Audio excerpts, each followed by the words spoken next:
Hello and welcome to today's video as we cover Team Liquid as they head to MSI 2026. Um, this team is a team, that's for sure. I have them ranked 13th in the world going into this event, which has them as the second lowest team at the tournament, only above DCG. And I'll be honest, the gap between Liquid and DCG isn't all that massive. Um, the last time we saw Team Liquid at an international event, it was at First Stand 2025, and they flamed out in fifth place. The team's made many changes since then. The majority of the roster is swapped out.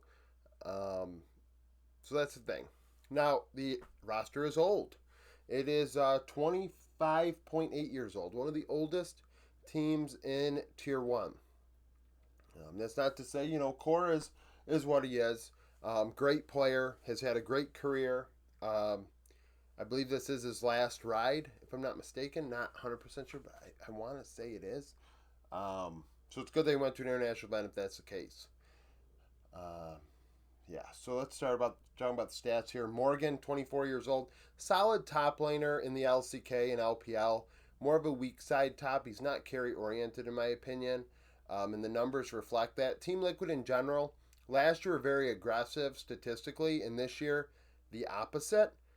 We saw them at times against Cloud9 pop off, and at the same time in Game 3 play slow and steady wins the race, which we've seen a lot from Liquid in 2026, and that is a bad thing, in my opinion. Slow and steady winning the race works in the LCS because most people don't know how to play the mid to late game out and the macro to actually surpass a team that is so experienced like Team Liquid that have players that have been there and done that.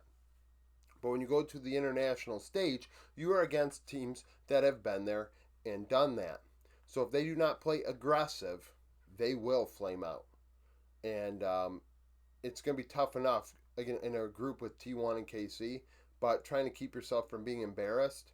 I mean, if you play slow and steady, you will be embarrassed. And that's my concern with this team. I tweeted out about Liquid a couple weeks ago saying, this is the type of North American team that I do not want to see at an international event because slow and steady does not work internationally for a Western team. You need to play aggressive. You need to get after it. You need to try and surprise your opponent and just punch him in the mouth. You can't play, a game of ping pong back and forth and expect to win that mid-game team fight. That fucking shit ain't going to happen. It never happens for North America.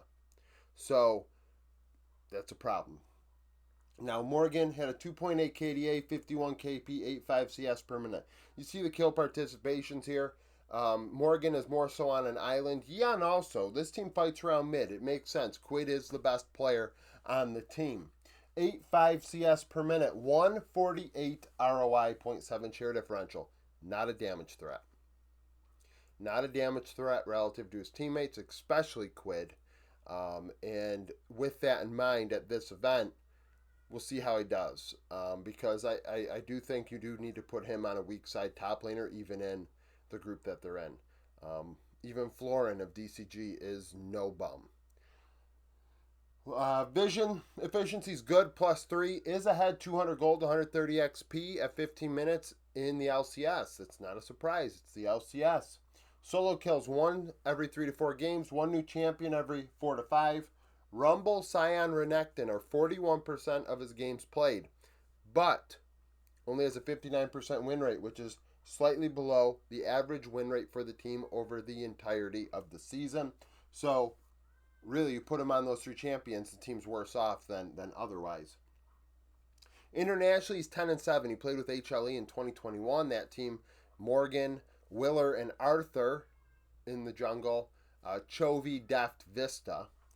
1.9 KDA, 62 KP, 82 CS per minute in that run. Damage numbers were a bit different. 102 ROI, 150 gold up at 15 minutes, and had a solo kill every other game. Jose Deodo, 26 years old, a fun player. I'm happy to see him at an international event. Him getting screwed by FlyQuest a few years ago was a damn shame. He is and has been Tier 1 LCS level the entirety of, since 2020. The fact of the matter that he got the boot is a shame. It really is, and it stagnated his career. as far as I'm concerned. 5 KDA, 76 KP, 71 CS per minute. He makes shit happen with this team alongside Core JJ. Um, Relatively high resource, but that doesn't come in terms of camps. I think he's taken lane CS. 118 ROI, negative 3.6 share differential, pretty standard. Vision kind of sucks under 5 or at 4.5. That needs to be better. Ward placement needs to be better. Up 136 gold at 15 minutes. A solo kill every 9 games. One new champion every 4 games or better. Xin Zhao, J4, Pantheon, his 3 most played for 42% of his games. Now, 54% win rate on his 3 most played. So if you can get him on these 3 champions, the win rate drops 6% for this team. So that is significant. Internationally, he's 2-9. 1.7 KDA, 65 KP, 5.8 CS per minute. Slightly less damage than gold. Keep in mind both of these runs were with Latin American teams. 106 gold difference and had 5 solo kills in these 12 games, I believe. 11 games. That's something also to note. His 2020 run with Rainbow 7 really just, it was one to remember. It really was. And I'm like I said, I can't emphasize this. It's a shame that what happened with him and FlyQuest. And partially, I'm happy that Liquid kept FlyQuest out of this event. Even if Jose probably doesn't care anymore, that was I was happy to see that. I was happy to see that because Jose deserved better at that time. Quid, 22 years old in mid, is a stud domestically. Internationally, with his runs he had with 100T, left a bit be desired. And it's unfortunate. He's going to have to step it up. He's got to show up at this event. If he doesn't show up, I'm going to start thinking that the international stage isn't his element. 4 KDA, 69 KP, 9.1 CS per minute, 1.8 ROI, leads the team in damage efficiency, 5.3 share differential. He is a carry. Plus 3 vision efficiency is good, up 230 gold, 140 XP, 1 solo kill every 3 games, 1 new champion every 4 games or better. Rise, Yone, Oriana account for 45% of his champion usage for a 73% win rate. So when he's on his 3 most played, the team's win rate goes up 13%. He's 4-8 internationally. It was a 2-1 KDA. KP is the same. Farm drops to 8.5, but the damage is still there at 1.96. Very aggressive, and that is what I like to see. Don't hold back. Play just like you did domestically. Now, laning-wise, behind 100 gold. Quid is somebody that I've thought highly of since he was in Gen G Academy, long before he ever got to 100 Thieves. So the numbers have always been there laning-wise. It's just he needs to show up internationally. Solo kills 1 in every 3 games. 80 carry, Eon, 25 years old. 4-3 KDA, 62 KP, 9.6 CS per minute. So not necessarily fighting around him. Like I said, core leaves lane quite often. We have a 14% KP difference here. And it's core roaming with Jose and Quid. And that mid-jungle support roaming around the rift, making things happen sort of deal, especially in the mid lane, is important. We've seen that in years past work very well. Farm 9.6, 163 ROI, 3-1 share differential, a solid carry threat. Vision 295, laning wise, they're combined for 45 gold ahead. They're going to need to be much better against Kalist, Busio. I mean, Pays Carry. I've already got T1 fans saying Pays and Carry are going to commit all sorts of things against the spot lane. I don't think they will. My standards also for what domination is probably 4 digits. So a 600 gold lead combined won't be enough for me to say, oh, they got smoked. No. I expect more out of Pays and Carry. My standards are much higher than that. But against the spot lane, I don't even think that's going to happen. XP-wise, they're up about 90. 1 solo kill every 12 games. 1 new champion every 5 games or so. Not a huge champion pool. Zaya, Ashe, Ezreal, though, only 39% of his games. So that's the lowest on the team. So although his champion pool is the smallest so far this season, he uses the 3 most played the least. So he does spread out what he's going to play. 69% win rate on those 3 champions, so 9% higher on those. Internationally, he's 13-23, 2-3 KDA, 65 KP, 92 CS per minute. ROI is the same at 164, up 96 gold. Had a couple solo kills.